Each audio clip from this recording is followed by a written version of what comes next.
system lockdown enabled.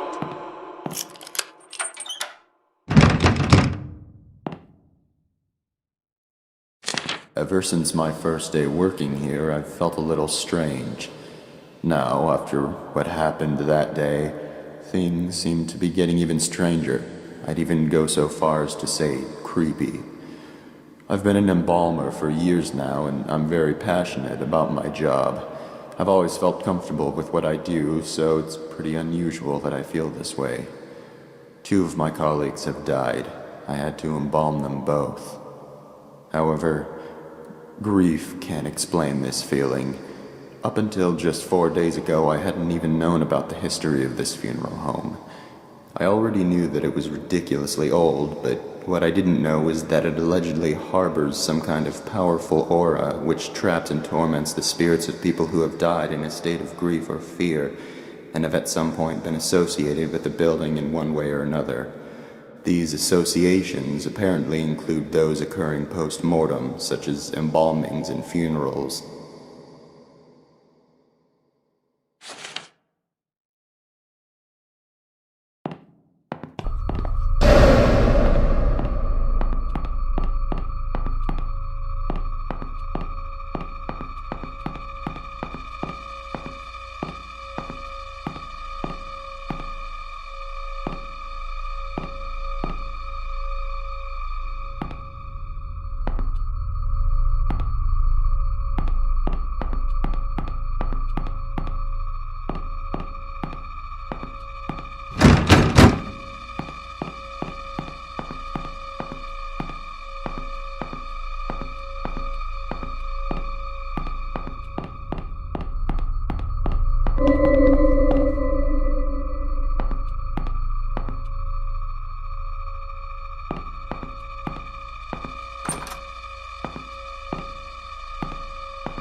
To make things even weirder, this place has a serious lockdown system.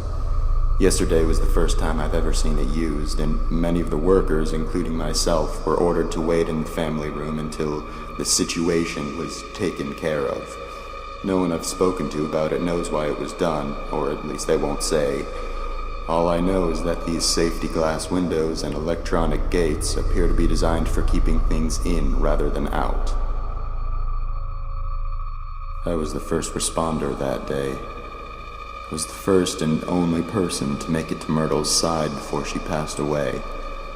She managed to give Sullivan a parting "I love you" on that baby monitor, but that was the last communication they ever had.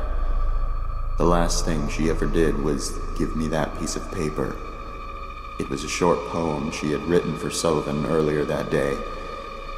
She asked me to give it to him, and I promised her I would. Then she slipped away.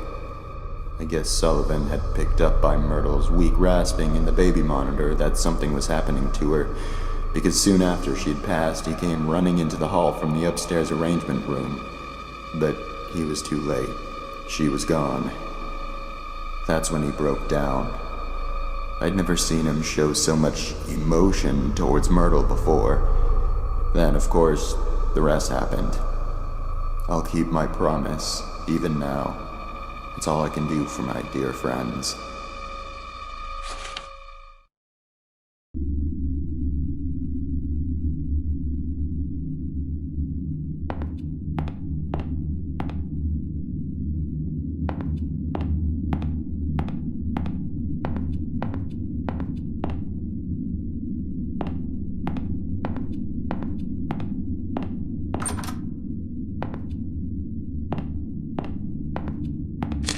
There are a lot of strange things I've seen around this place.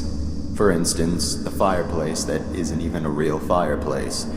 It's some kind of ladder shaft, but there's a tough metal grate fastened over it that appears to be controlled electronically, most likely by the lockdown system. I'm assuming the shaft leads down to the basement, but it must have been sealed off because it's not accessible from anywhere down there.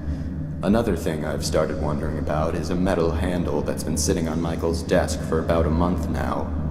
I asked about it once out of curiosity, but he avoided giving me a direct answer. He told me it broke off of something. I had already assumed this, seeing as it's covered in dirt and rusted around the edges where it had clearly been attached to something for a very long time. Perhaps the biggest mystery I've encountered here is the place Myrtle always went for privacy. She was often depressed, so she was always going into the downstairs hall on her way to wherever it was she went to be alone. However, she seemed to vanish. The only place she could have gone from that hallway is down into the basement, but I went down there one day to ask her something and I couldn't find her. I'm wondering if there's a secret room somewhere down there.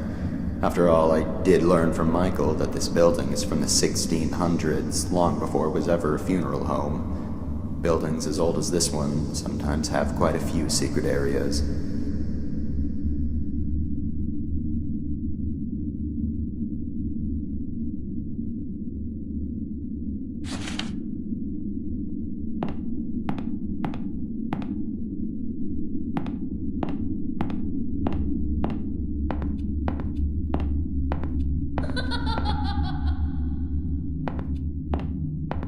They still haven't buried them. Sullivan has been lying in his coffin now for 2 days, and Myrtle for 3.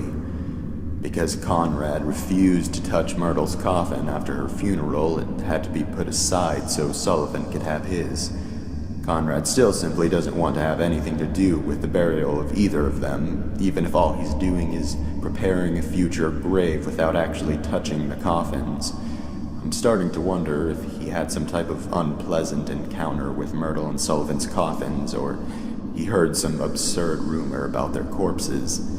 What's sad is that Myrtle and Sullivan don't have relatives who care enough about their burials to actually do something about this.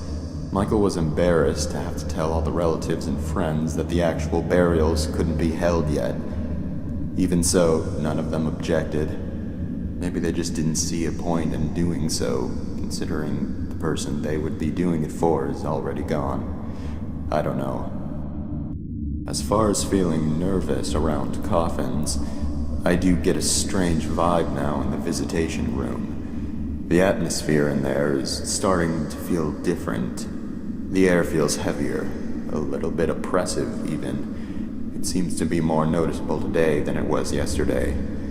I'm not quite sure if I believe in ghosts or not, but it seems to fit what I've heard before about locations having uncomfortable, negative energy due to evil or extremely upset spirits. Maybe it's just normal stuffy air. There aren't any windows in there, and it is the middle of summer.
turns out that Devon got into the morgue by stealing Sullivan's key card from the office.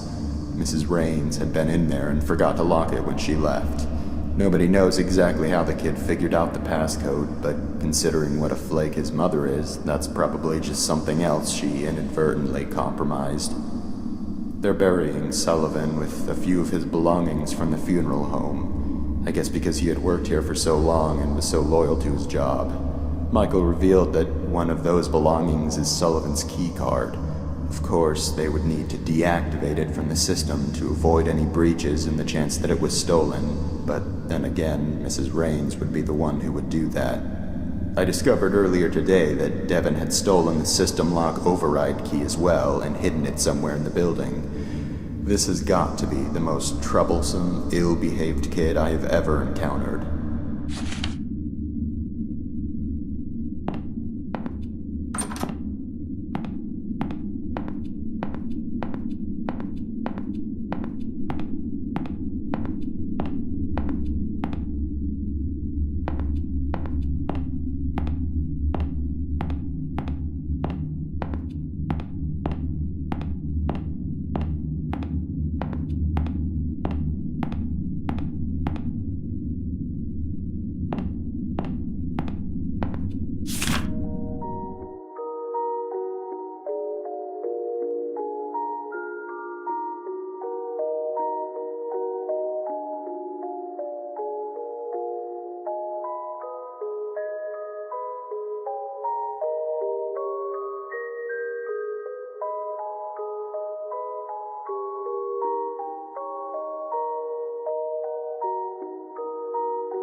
Attending the funeral service for Sullivan James, please gather in the meditation room.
Sullivan James was blind as a bat.